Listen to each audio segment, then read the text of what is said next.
और मौसम से जुड़ी इस वक्त की आपको बड़ी खबर बता रहे हैं, जहां बिहार में फिर से होगी अच्छी बारिश। तो अगले 48 घंटे अच्छी बारिश होने के आसार जताए गए हैं। मौसम विभाग का ये अलर्ट जारी किया गया है।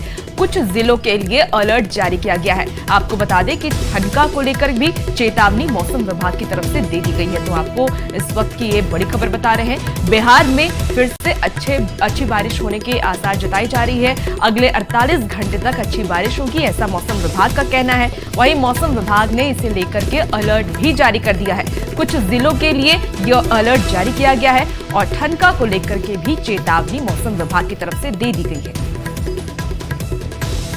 राहुल गांधी ने एक बार फिर से देश में जातीय गणना की मांग की है, जिस पर सियासत गर्म है। आखिर राहुल गांधी पर बीजेपी, जेडीयू से लेकर प्रशांत किशोर क्यों हमलावर हैं और क्यों राहुल के लिए घड़ियाली आंसू बहाने की बात की जा रही है, इसे इस रिपोर्ट के जरिए समझिए।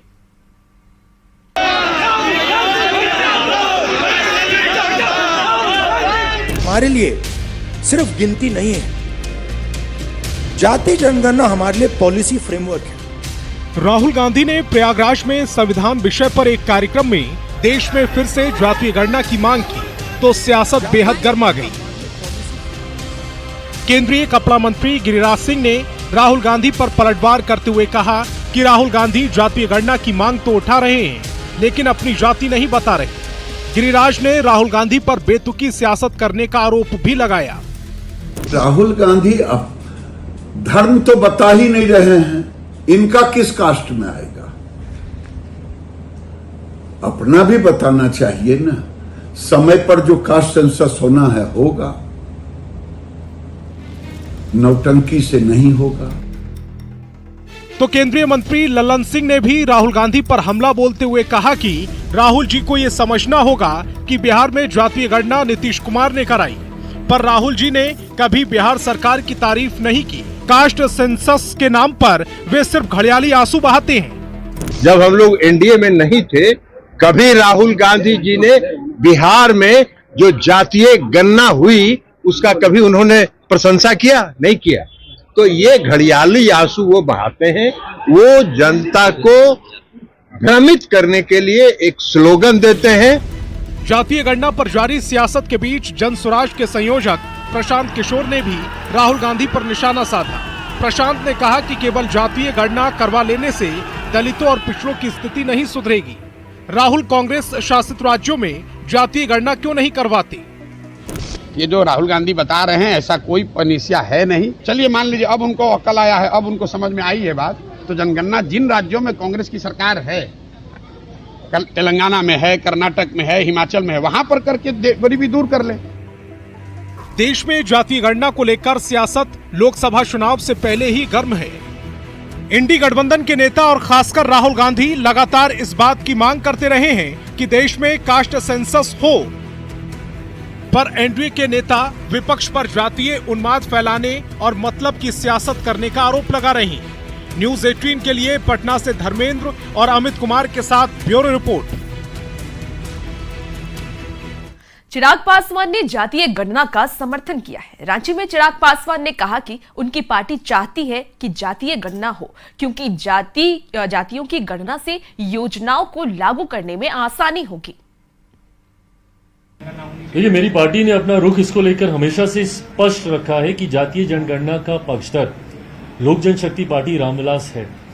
हम लोग चाहते हैं कि जातीय जनगणना हो। इसका कारण है, कई बार राज्य सरकार और केंद्र सरकार भी कई ऐसी योजनाएं बनाती हैं जो उस जाति को मद्देनजर रखते हुए उसको मुख्य धारा के साथ जोड़ने की सोच के साथ वो योजनाएं तैयार की जाती हैं। ऐसे में उस जाति की आबादी कितनी है, ये जानकारी सरकार के पास कम से कम होनी चाहिए।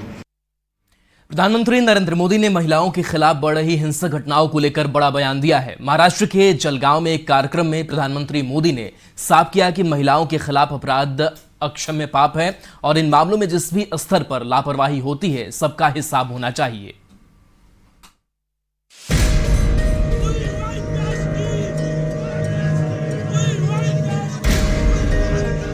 कोलकाता के सरकारी अस्पताल में लेडी डॉक्टर के रेप के बाद हत्या और महाराष्ट्र के बदलापुर के स्कूल में मासूम बच्चियों के यौन उत्पीड़न को लेकर देश भर में गुस्सा है।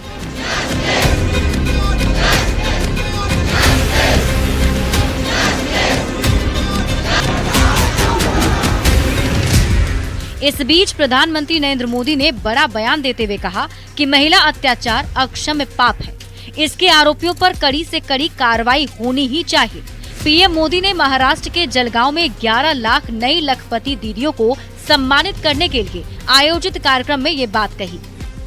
हर राज्य सरकार से कहूंगा कि महिलाओं के खिलाफ अपराध अक्षम्य पाप है। दोषी कोई भी हो वो बचना नहीं चाहिए। पीएम मोदी ने साफ लहजे में कहा कि हमारा बड़ा दायित्व है। महिलाओं पर अत्याचार करने वालों को कड़ी से कड़ी सजा देने के लिए हमारी सरकार कानून को भी लगातार सख्त कर रही है। अस्पताल हो, स्कूल हो, दफ्तर हो या फिर पुलिस व्यवस्था, जिस भी स्तर पर लापरवाही होती है सबका हिसाब होना चाहिए। और नारी गरिमा की रक्षा इस समाज के रूप में भी और सरकार के रूप में भी हम सबका बड़ा दायित्व है। महाराष्ट्र के जलगांव में लखपति दीदी सम्मेलन में बोलते हुए पीएम मोदी ने कहा कि महिलाओं की सुरक्षा हमारे देश के लिए भी बहुत महत्वपूर्ण है। जलगांव में महिलाओं के समूह ने पीएम मोदी का भव्य स्वागत किया।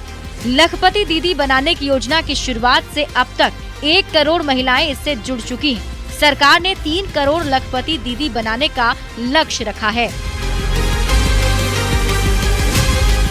Bureau report, news 18।